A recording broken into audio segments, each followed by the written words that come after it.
علم اور صبر. اعوذ باللہ من الشیطان الرجیم. بسم اللہ الرحمن الرحیم. میری عادت ہو گئی کہ اب میں بالکل تیار رہتا ہوں. قمر بھائی کوئی بھی بلا سکتے ہیں, مجھے تھوڑی بہت تیاری رہتی ہے. اچھا وقت کبھی بھی آ سکتا ہے. نہیں, اچھی میں کبھی بھی آ سکتا ہے انسان کے. اچھی محفل میں تو سارا وقت ہی اچھا ہوتا ہے. تو مختصر یہ ہے کہ اختصار, میں تو ایسے اختصار سے بات کرتا ہوں. ایک ہمارے آفس میں ایک ڈسکشن چل رہی تھی, تو پوری ڈسکشن تو بیان نہیں کروں گا میں. ایک اس کے ہیلپ لینے کے لیے اپنے موضوع سے, میڈیکلی نہیں ہے یہ, اس میں حکمت ہے, حکمت کے طور پہ بیان کر رہا ہوں.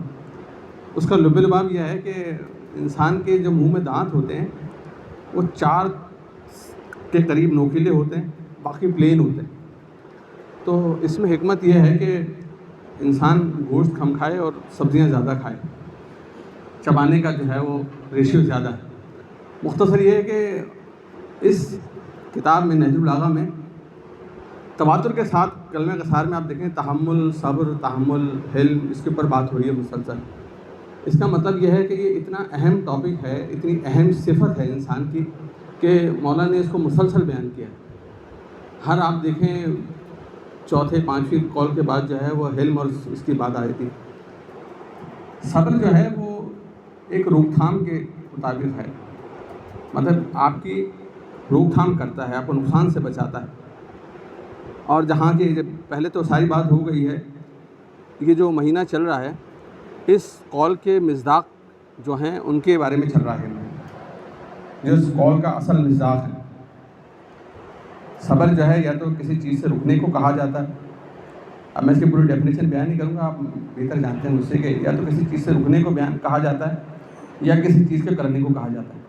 کسی چیز کے کرنے میں صبر ہے یا کسی چیز کے رکنے میں صبر ہے. دین آپ سے کچھ کرنے کو کہہ رہا ہے لیکن آپ کا دل نہیں کر رہا, لیکن آپ کو کرنا ہے, یہ صبر ہو گیا. اور بیان ہو گیا مولانا ابوالفضل عباس کا.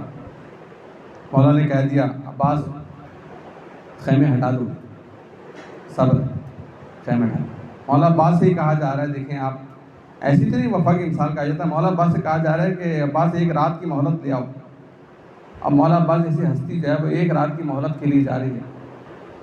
پھر ایک مقام ایسا آتا ہے مصائب کے منزل میں کہ جب لاشیں اٹھا رہے تھے تو مقادر میں یہ جملہ لکھا ہے کہ کہہ رہے ہیں کہ یہ میں صبر اس لیے کر رہا ہوں, سارے جو لاشیں میں نے اٹھائی ہیں صبح سے لے کے اب تک اثر تک, یہ صرف اس لیے صبر کر رہا ہوں کہ اے اللہ تو دیکھ رہا ہے. یہ یقین ہے کہ جو مولا نے کہا کہ اے خدا تو دیکھ رہا ہے, اس لیے میں یہ صبر کر رہا ہوں.